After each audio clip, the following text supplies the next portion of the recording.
तो भगवान कृष्ण का रुक्मिणी जी के साथ में विवाह हुआ। दूसरा विवाह ठाकुर जी का जामवंत की बेटी जामवती के साथ में हुआ।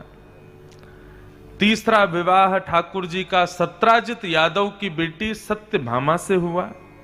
अब ये जामवती और सत्यभामा के विवाह प्रसंग को ही स्यमंतक उपाख्यान कहते हैं। बहुत सुंदर उपाख्यान है, लेकिन वो कहने चलूंगा तो बहुत लंबा समय लगेगा। स्यमंतक मणि एक ठाकुर जी के जीवन में ऐसी आई जिससे भगवान को भी कलंकित होना पड़ा। अनीति का धन, बिना श्रम का धन वो कलंकित करता है, इसलिए जितना हो सके बिना मेहनत के धन से बचने का प्रयास करो। मेहनत की रूखी रोटी भी अच्छी है बिना मेहनत के कमाए गए जल को पीने से।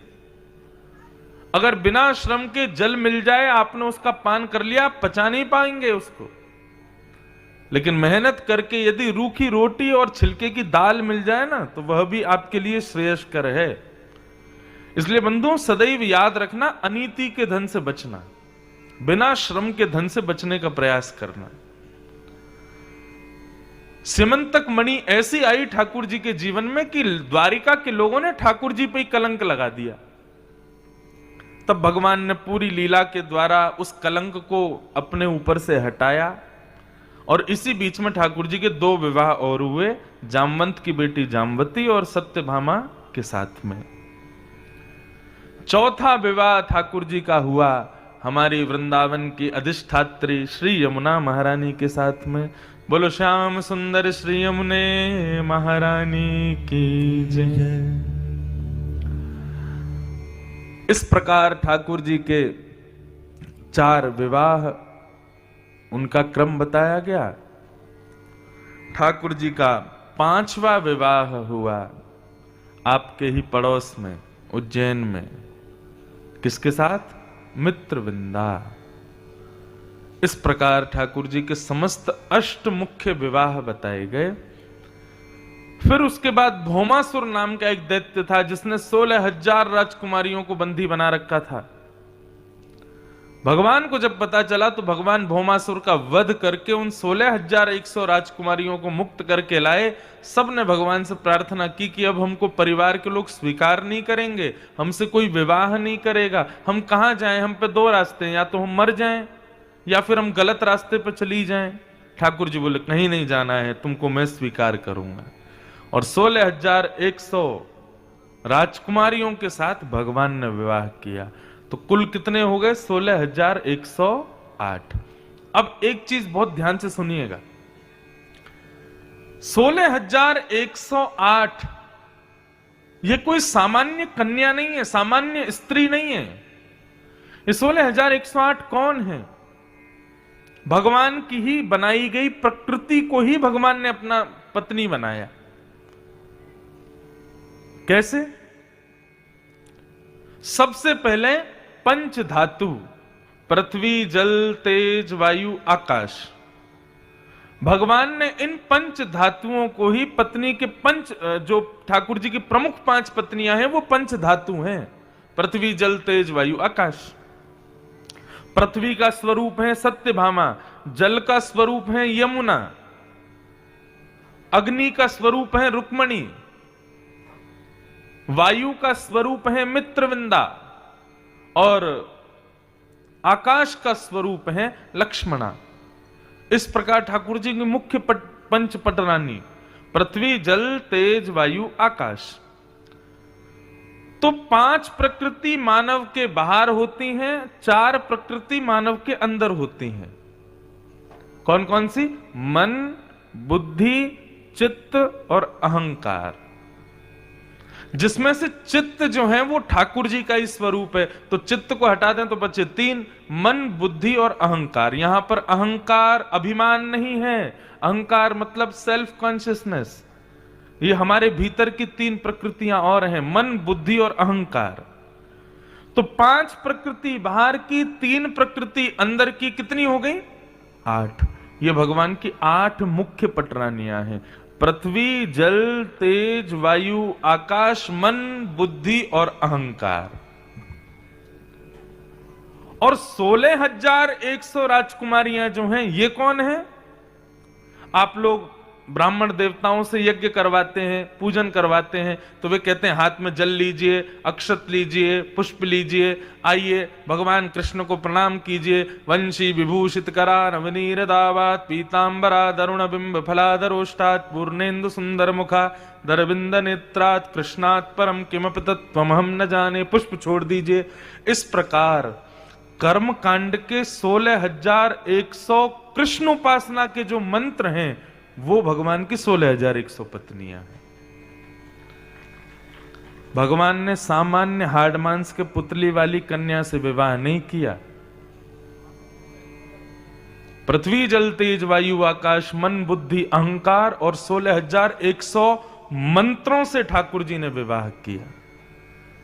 केवल व्यवहार रूप में दिखाने के लिए उनको स्त्री रूप में स्वीकार किया, नहीं तो ये सब ठाकुर जी की ही प्रकृति है जिससे ठाकुर जी ने विवाह किया। ठाकुर जी के इस प्रकार 16,108 विवाह हुए।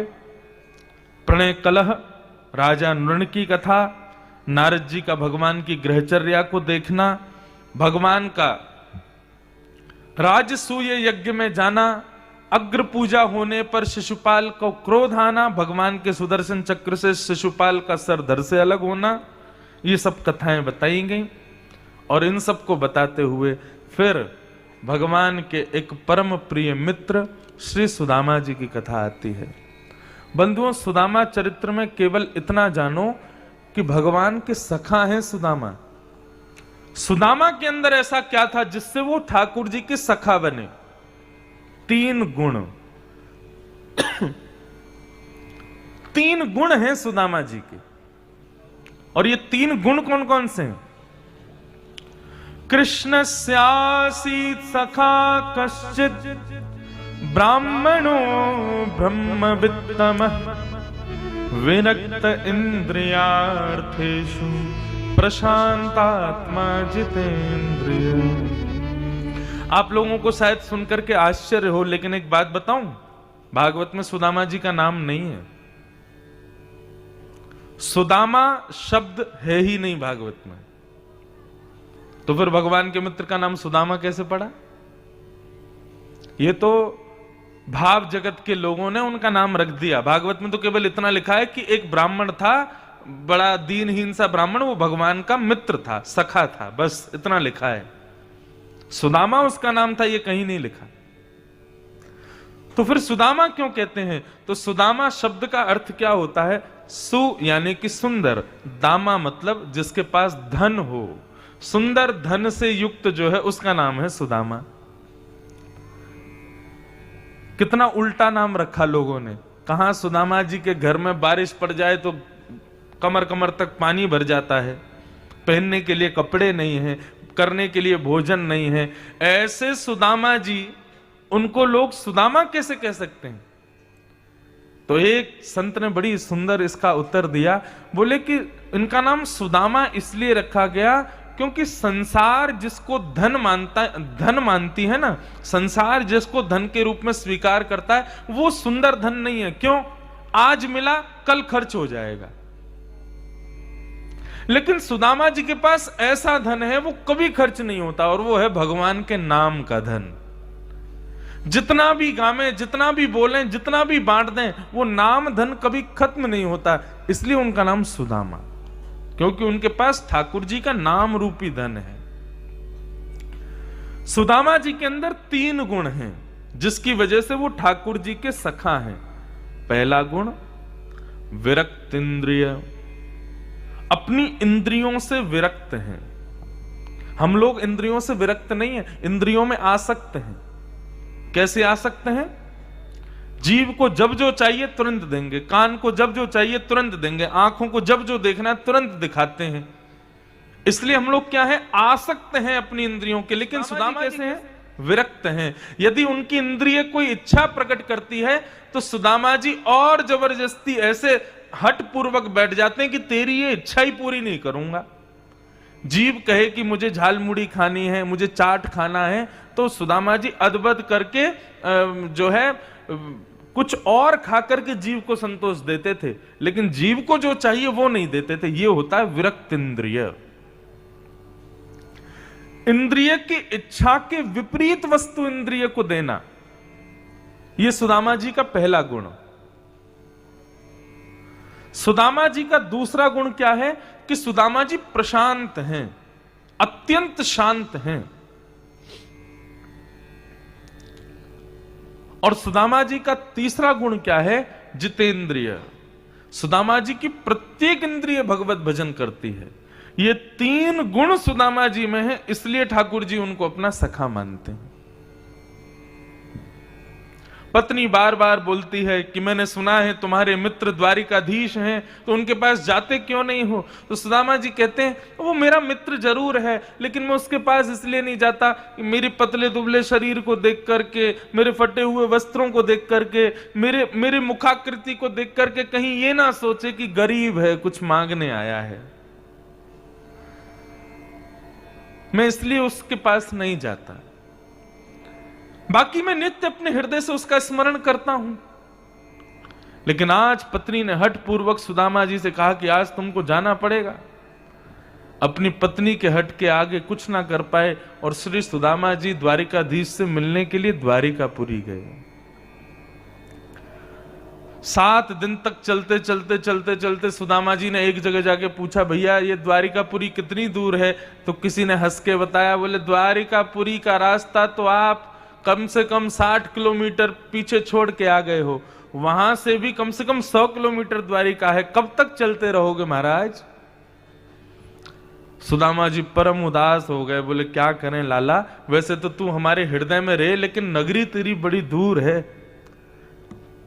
फिर भी श्री सुदामा जी महाराज एक नदी के किनारे हाथ की तकिया लगा करके सो गए और बोले, हे लाला, मैं तो तेरे पास आवे में सामर्थ्यवान ना हूं, लेकिन तोकू यदि मुझसे मिलना हो तो तू यहीं आ जाइयो। और ऐसा कह के सुदामा जी जैसे ही सोए, थोड़ी देर में नेत्र खोल करके देखा तो जय श्री कृष्ण नाम की ध्वनि हो रही है। चारों ओर स्वर्ण के आकार के बने हुए भवन दिखाई दे रहे हैं, सबके मुखमंडल पर जय द्वारिकाधीश, जय श्री कृष्ण सुनाई दे रहा है। सुदामा जी ने सबसे पूछा, भैया ये कौन सी नगरी है? मैं सोया तो कहीं नदी के किनारे था, लेकिन मैं यहां कैसे आ गया? किसी ने बताया, बोले महाराज ये द्वारिकापुरी है, द्वारिकाधीश की नगरी है। सुदामा जी नृत्य करने लगे, आनंदित हो गए। सबको जा जा करके बताते हैं, तुमको पता है ये द्वारिकाधीश जो है ये मेरे मित्र हैं, मेरे सखा हैं, हम दोनों उज्जैन में साथ में पढ़े सांदीपनी गुरुकुल में। अब लोग बाग बड़े उल्टे सीधे भजन गाते हैं, सुदामा जी को ऐसा दिखा देते हैं कि द्वारपालों ने धक्का दे दिया, द्वारिका के लोगों ने सुदामा जी को अंदर नहीं आने दिया। यदि भगवान के द्वारपाल इतनी कुनीति करेंगे तो फिर वो भगवान के द्वारपाल नहीं कहलाएंगे। जब भगवान के द्वारपालों में ही इतना शिष्टाचार नहीं है कि ब्राह्मण को इस प्रकार से अवहेलना करेंगे, तो ऐसे भगवान के द्वारपाल हो सकते हैं? आप विचार करो।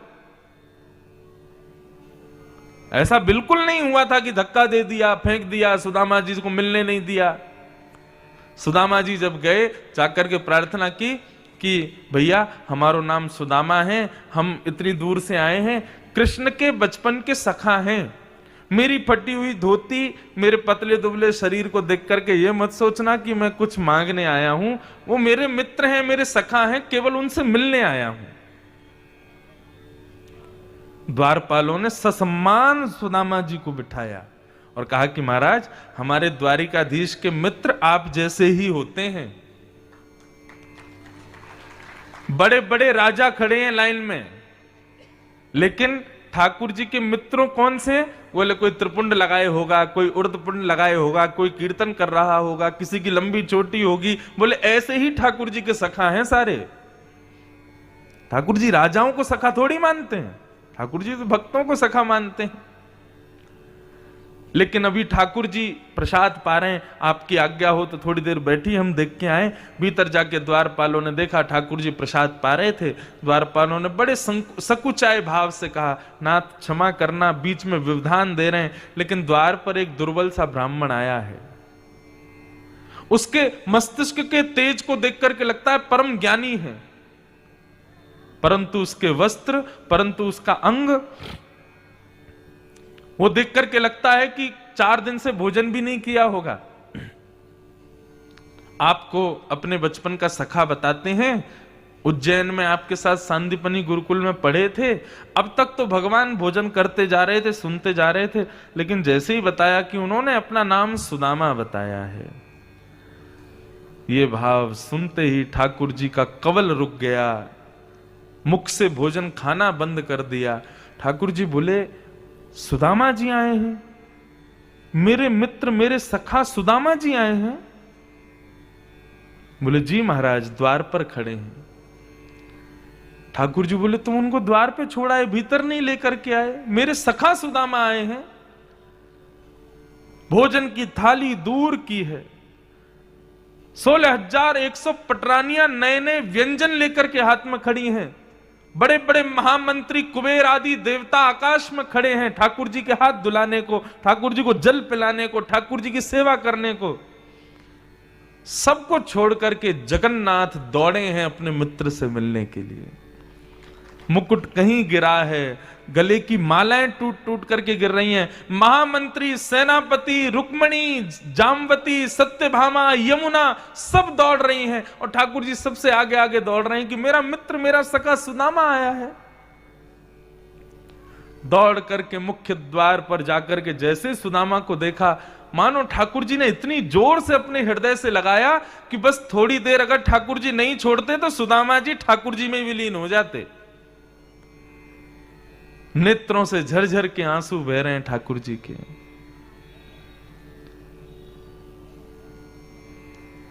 मैं एक भाव गाया करता हूं।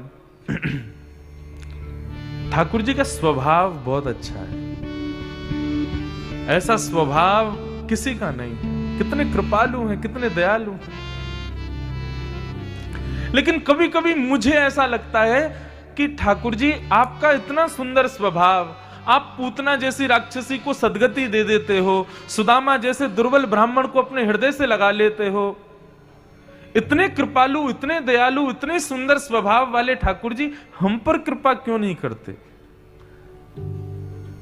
हमारे वृंदावन के कवि हुए श्री बिंदु जी महाराज।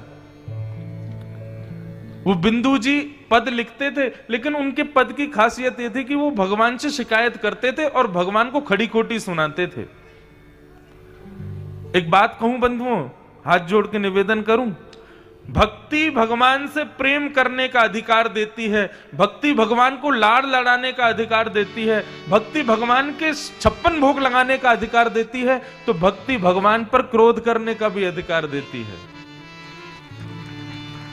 एक बात कहूं, 365 दिन में से 300 दिन खूब बढ़िया सेवा करो, लेकिन 65 दिन अपने लाल जी पे, अपने ठाकुर जी पे गुस्सा भी किया करो।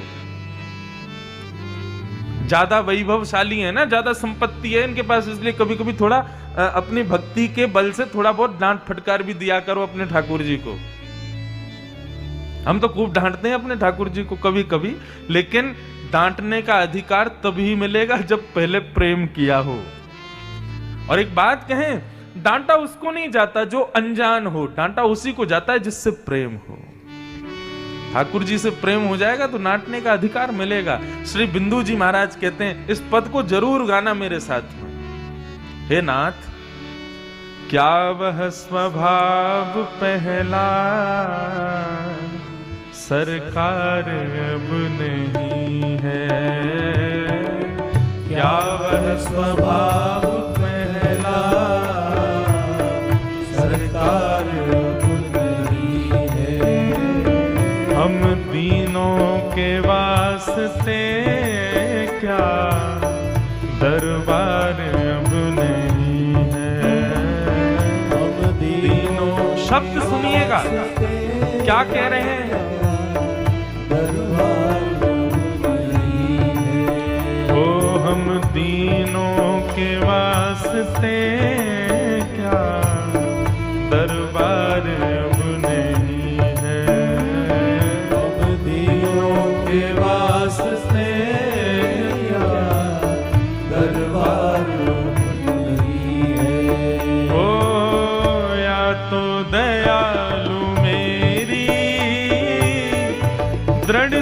दीनता नहीं है, या तो दयालु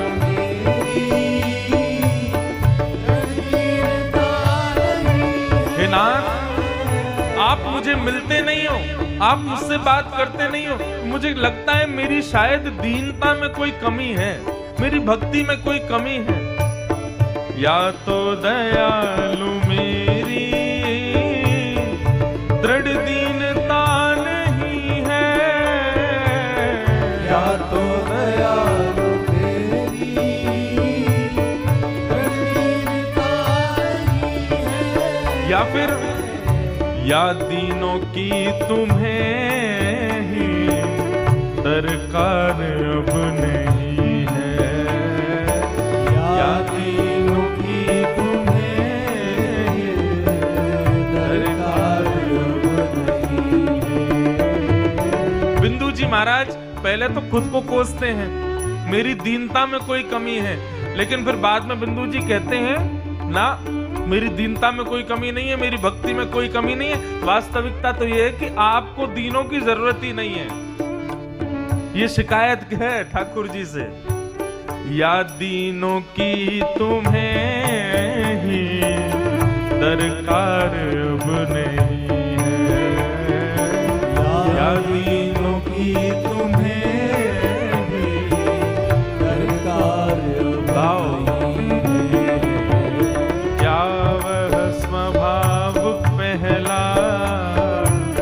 सरकार अब नहीं है, क्या स्वभाव पहला सरकार अब नहीं है।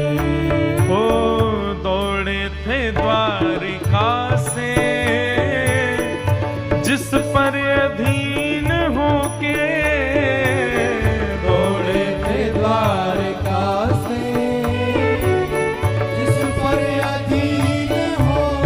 अधीन होके।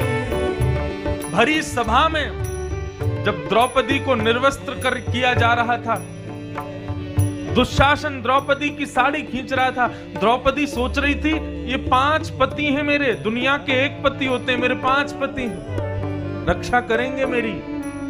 5 की ओर देखा तो नीचे नजर करके बैठे थे।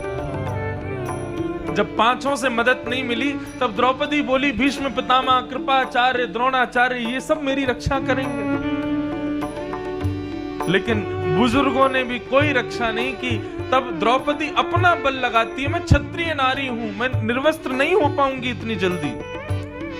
लेकिन दुशासन तब भी खींचने लगा। जब अंत में कोई काम नहीं आया तब दोनों भुजा उठा करके द्वारिकाधीश को पुकारा, हे द्वारिकाधीश रक्षमाम, हे जगन्नाथ रक्षमाम, मेरी रक्षा करो।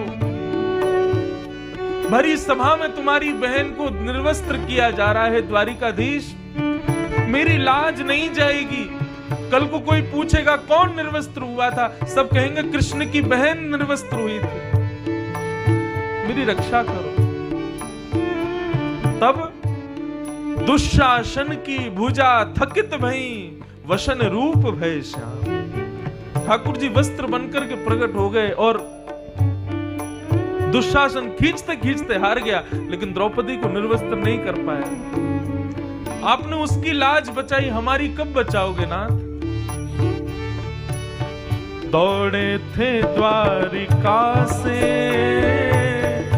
जिस पर अधीन होके, दौड़े थे द्वारिका से जिस पर अधीन होके, उस अश्रु बिंदु से भी क्या प्यार अब नहीं है, उस अश्रु बिंदु से भी क्या प्यार अब नहीं है। क्या वह स्वभाव पहला सरकार अब नहीं है, क्या वह स्वभाव पहला सरकार अब नहीं है। हम दीनों के वास्ते क्या दरबार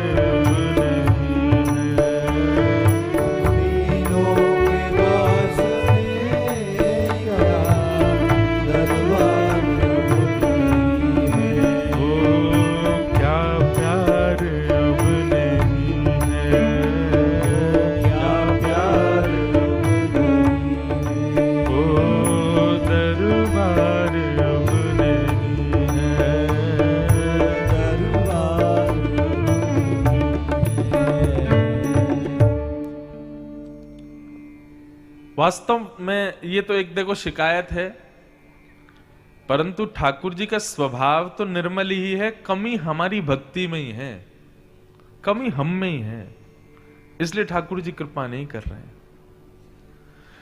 लेकिन एक बात कहूं, ये कथा सुन रहे हैं, उनको याद कर रहे हैं, उनके भाव में रो रहे हैं, उनकी सेवा कर रहे हैं, ये कोई कृपा से कम है? दुनिया में कितने लोग हैं, लेकिन सब कथा नहीं सुनते, सब ठाकुर जी के प्रेम में उन्मुक्त नहीं होते, सबको ठाकुर जी की सेवा नहीं मिलती। हमें ये प्राप्त है, ये कम है क्या? सुदामा जी को लाकर के द्वारिका के सिंहासन पर बिठा दिया ठाकुर जी ने। देख सुदामा की दीन दशा, करुणा करके करुणा निधि रोए, पानी परात को हाथ छुयो नहीं, नैनन के जल सो पग धोए। सुदामा जी की दीन दशा देख करके ठाकुर जी को इतना रुदन हुआ, उस रुदन के कारण ही ठाकुर जी ने सुदामा जी के चरण प्रक्षालन किए।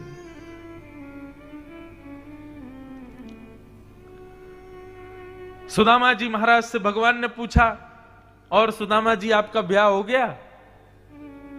अब मित्रों की चर्चा हो रही है आपस में। भगवान सुदामा जी बोले, लाला मेरो ब्याह तो है गयो, 2 बालक भी हैं। ठाकुर जी बोले, हमको ब्याह में नहीं बुलाया आपने? सुदामा जी बोले, लाला हम छोटे मोटे आदमी, छोटे से ब्राह्मण, ब्याह भी कर्जा लेके कियो, तो को कैसे बुलाते? तू महाराज धीराज है, राजा है। अब मेरी छोड़, अपनी बता, तेने ब्याह कियो कि नहीं कियो? अब ठाकुर जी क्या बोले? चुप बिल्कुल। हाँ हो गए हमारे ब्याह भी। बोले हमारे ब्याह मतलब कितने ब्याह हुए हैं? ठाकुर जी बोले अब ये विषय अभी छेड़ना जरूरी नहीं है। बात बोले मैंने थोड़ी छेड़ो, तेने छोड़ो, तेने ही पूछी मेरो ब्याह भयो कि नहीं भयो, तो मैं भी पूछ रहा हूं तेरो ब्याह भयो कि नहीं भयो। ठाकुर जी बोले हाँ हो गए। अच्छा कहां है भाभी, कहां है, दर्शन कराओ। भगवान बोले भाभी से मिलोगे? बोले हाँ मिलेंगे। अब सुदामा जी को क्या पता थी 16,108 भाभियां हैं। सुदामा जी बोले भाभी से मिलवा। बोले लाला। तो ठाकुर जी बोले बैठे रहो, भाभी आ रही है प्रणाम करने। भगवान ने इशारा किया आओ सब। अब महाराज लंबी लाइन लगी है, दूर तक जहां तक दृष्टि जाए खड़ी है माताएं। मैं रुक्मणी प्रणाम, देवी चरसो भाग्यवती रहो। दूसरी आई, मैं सत्यभामा प्रणाम, देवी चरसो भाग्यवती रहो। मैं जामवती प्रणाम, देवी चरसो भाग्यवती रहो। मैं कालिंदी यमुना प्रणाम, देवी चरसो भाग्यवती रहो। मैं मित्रविंदा, मैं लक्ष्मणा, मैं भद्रा, करते करते करते करते करते 500 भगवान की पत्नियां प्रणाम कर गई। सुदामा जी का तो हाथ ही थक गया आशीर्वाद देते देते। सुदामा जी बोले लाला कितनी और हैं? भगवान बोले 16,108। ये सब अपनी है? ठाकुर जी बोले तो क्या पड़ोस से थोड़ी आई है? सुदामा जी बोले लाला हमने एक ब्याह कियो तो को नहीं बुलायो, तो तू इतनो सुना रो, खुद ने इतने सारे ब्याह किए, अरे कोई एक में ही बुला ले तो हमें। ठाकुर जी बोले इनमें से कितने ब्याहों में तुम्हें खुद नहीं गया था, बिना दूल्हा की ब्याह है गए हो। ठाकुर जी की लीला अपरंपार। तो सुदामा जी बोले लाला देख मैं पतलो दुबलो ब्राह्मण, 500 बहुवन ने आशीर्वाद दे के हार गए हो, 16,000 कहां से पूरी करूंगो? तो एक काम कर लाला, अपनी सारी बहुवन की तरफ से तू मुझ को प्रणाम कर ले, मैं तो को आशीर्वाद दे दूंगा। आहा, द्वारिकाधीश प्रणाम कर रहे हैं सुदामा जी को और सुदामा जी उनको आशीर्वाद दे रहे हैं। बंधुओं मित्र हो तो सुदामा जैसा, नहीं तो मित्र हो ही नहीं। आज द्वारिकाधीश यदि सोने की नगरी के राजा हैं, द्वारिकाधीश साक्षात लक्ष्मी के पति हैं, द्वारिकाधीश के यहां किसी वस्तु का अभाव नहीं है, ये सब सुदामा की कृपा है द्वारिकाधीश के ऊपर। आप कहोगे ऐसा कैसे कह सकते हो आप? जब कृष्ण सुदामा दोनों उज्जैन में पढ़ते थे सांदीपनी गुरुकुल में। तो एक दिन भृगु ऋषि भिक्षा मांगने आए। सांदीपनी गुरुकुल में आकर के भृगु ऋषि ने भिक्षा मांगी। भिक्षाम देहि माते। मां ने मन में विचार किया, अभी अनाज आदि सब है नहीं इतना, 2 पोटली में चने रखे हैं, वो भी सुदामा और कृष्ण के हैं। ये दोनों वन में बालक जाएंगे बेचारे फूल पत्ते तोड़ने के लिए, कुछ खाने को भूख लगेगी तो इनके लिए चने रखे हैं। अब बाबा को तो कहीं और से भी भिक्षा मिल जाएगी, मैं क्यों दूं? तो गुरु मां ने कह दिया, महाराज जी आज घर में, आज विद्यालय में देने के लिए भिक्षा नहीं है, आप कल आ जाना। भृगु ऋषि वहां से जाने लगे, लेकिन मन में विचार करने लगे कि इतना बड़ा सांदीपनी गुरुकुल, इतने सारे बालक, यहां भिक्षा देने को कुछ नहीं था। नेत्र बंद करके ध्यान किया तो चने की 2 पोटलियां दिखाई दे गईं, जो मां ने कृष्ण और सुदामा के लिए रखी थी कि दोनों वन में जाएंगे तो खा लेंगे। भृगु ऋषि ने विचार किया, बालकों की भूख की चिंता बहुत है मां को। एक ऋषि आया द्वार पर भिक्षा मांगने के लिए, उसको स्पष्ट मना कर दिया। मां, मैं भी श्राप देता हूं, जो इन चनों को खाएगा वो जीवन पर्यंत दरिद्र हो जाएगा, लक्ष्मीहीन हो जाएगा, उसके जीवन से लक्ष्मी चली जाएगी। आज अपनी भूख मिटा लेगा इन चनों से, लेकिन जीवन में अपनी भूख को कभी तृप्त नहीं कर पाएगा। ये मेरा श्राप है इन चनों को। भृगु ऋषि ये श्राप दे रहे थे और वहीं झाड़ी के पीछे तुलसी तोड़ रहे थे श्री सुदामा जी। और सुदामा जी ने ये बात सुन ली कि भृगु ऋषि ने मेरे और कृष्ण के पक्ष के रखे हुए चनों को श्राप दे दिया है। सुदामा जी के नेत्र सजल हो गए और मन में विचार करने लगे, मैंने अपने सखा कृष्ण को आज तक कुछ नहीं दिया, देने लायक हूं ही नहीं, मेरे पास कुछ है ही नहीं देने को। परंतु आज यदि उसके पक्ष के चनों को भी मैं खा जाऊं और अपने पक्ष की लक्ष्मी भी अपने लाला को दे दूं, तो यह मेरा सबसे बड़ा उपहार होगा मेरे कन्हैया को। और जब गए वन में कृष्ण और सुदामा, मां ने दे करके भेजे थे पोटली, भाई जब भूख लगे दोनों को खा लेना। दोनों पत्ते तोड़ रहे थे, वृक्ष की टहनियों से कुछ लकड़ियां तोड़ के ले जाने के लिए तैयारी कर रहे थे। ठाकुर जी बोले, सुदामा बड़ी जोर की भूख लगी है, चलो दोनों वो चने रखे गुरु मां ने, खाएंगे। सुदामा जी बोले, हाँ थोड़ी देर में खाते हैं। सुदामा जी तो बहाना ढूंढ रहे थे, कहीं भी ऐसा बहाना मिले तो मैं ही खा जाऊं सारे, इसको देना ना पड़े, मेरा लाला दरिद्र हो जाए, मेरा लाला लक्ष्मीहीन हो जाए, जानते हुए भी मैं ऐसा कभी नहीं कर सकता अपने सखा के साथ। ठाकुर जी वृक्ष पर चढ़ने में बड़े कम निपुण हैं, सुदामा जी बड़े अच्छे हैं, 2 मिनट में चढ़ जाते हैं। तो एक लंबा वृक्ष देख करके सुदामा जी दौड़ करके उस पर चढ़ गए और ठाकुर जी से बोले, लाला आजा। बोले, अरे सुदामा तुमको पता है मैं चढ़वे में इतना बढ़िया ना हूं। धीरे धीरे चढ़ने लगे ठाकुर जी। इतने में सुदामा जी ने पोटली खोली, चना खाने लगे, अपने पक्ष के खा गए। ठाकुर जी के पक्ष की पोटली खोल करके जैसे ही खाना शुरू किया, ठाकुर जी बोले, अरे रुक जाओ, मैं आ रहा हूं, मुझे भी भूख लगी है, मैं भी पाऊंगा। लेकिन सुदामा जी के नेत्र सजल हो गए। बोले, कन्हैया मुझको क्षमा कर दे, आज मैं तुमको ये चने नहीं दे सकता। ठाकुर जी बोले, सुदामा जी मुझको भूख लगी है, मत खाओ आप। लाला तू कल भोजन कर लियो, लेकिन आज भूखो रह ले। तू आज भूखो रहेगो तो जीवन भर तृप्त रहेगो। और ठाकुर जी के पक्ष के चने खा गए ठाकुर सुदामा जी। वास्तव में आज द्वारिकाधीश सोने की नगरी पर राज करते हैं, द्वारिकाधीश के बच्चे 56 भोग पाते हैं। ये सुदामा जी की सखा का तोहफा है ठाकुर जी को। सुदामा जी के बच्चे विद्यालय से पढ़ करके आते हैं, पिताजी भूख लगी है। सुदामा जी आलू जैसे दिखने वाले पत्थर ले आते हैं, बच्चों से कहते, देखो मैं आलू ले आया हूं। और एक पतीले में जल डाल करके धीरे से उन पत्थरों को रख देते हैं, बच्चों को दिखाते हैं, देखो अभी आलू पक रहे हैं और जब तक ये पकेंगे तब तक क्या करोगे, चलो कथा सुनो। और दोनों बच्चों को गोदी में लेकर के कथा सुनाते सुनाते सुनाते भूखे ही सुला देते हैं। ये सुदामा जी की स्थिति है।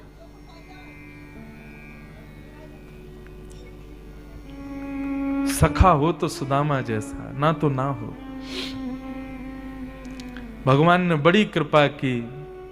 सुदामा जी वापस लौट करके गए तो सुदामा मंदिर देख डरे, यहां तो हटी मेरी छोटी सी झोपड़ी, आप कंचन महल खड़े। कंचन महल देख करके सुदामा जी ने द्वारपालों से पूछा, ये कौन सी नगरी है भैया? बोले कि ये सुदामा नगरी है। अंदर से जैसे ही सुदामा जी की पत्नी सुशीला 16 श्रृंगार करके, बच्चे सुंदर धोती बगलबंदी पहन करके, तिलक लगा करके, कानों में स्वर्ण के कुंडल पहन करके, मोतियों की माला पहन करके आते हुए दिखाई दिए, सुदामा जी प्रसन्न नहीं हुए। सुदामा जी बोले, वाह सुशीला, तुम पर बड़ी कृपा की भगवान ने, हमारे तो वही फटी धोती है जिससे गए थे, हमारी तो धोती भी नहीं बदली और तुमको कंचन महल दे दिया। बोले अरे मेरा थोड़ी आपका ही है, ठाकुर जी ने कृपा करके सब दिया है। सुदामा जी बोले मुझे नहीं चाहिए ये सब, तुमको चाहिए था ना, अब तुम रहो इस महल में, बच्चों को रखो प्रेम से, मैं तो कहीं कुटिया बना के भजन करूंगा। सोने की चटनी बनाना, चांदी की रोटी बनाना, प्रेम से पाना, ठीक है। और जैसे ही सुदामा जी जाने लगे सब छोड़ करके, इतने में आवाज आई पीछे से, सुदामा जी। पीछे मुड़ करके देखा तो पत्नी बच्चों के मध्य में श्री द्वारिकाधीश भी वहीं खड़े हैं। बोले अगर मैं रहूं इस भवन में तो भी नहीं रहोगे? सुदामा जी के नेत्र सजल हो गए। नाथ, मैंने आपसे कुछ नहीं मांगा तो आपने मुझे सब कुछ क्यों दिया? ठाकुर जी कहते हैं जो मुझसे कुछ नहीं मांगता सुदामा, उसको मैं खुद को देता हूं, क्योंकि मेरा एक नाम अमानी नाम, मेरा कुछ नाम नहीं है। मेरे सामने आकर के केवल हाथ जोड़ के खड़ा हो जाए, कोई कामना ना करे, ऐसे व्यक्ति को मैं खुद को देता हूं। सुदामा, मैंने ये संपत्ति नहीं दी है, मैंने ये भवन नहीं दिया है, मैंने खुद को तुम्हें दिया है। धन्य है सुदामा जी की भक्ति, ठाकुर जी प्राप्त हो गए। ऐसे भगवान के सखा सुदामा को हम बारंबार प्रणाम करते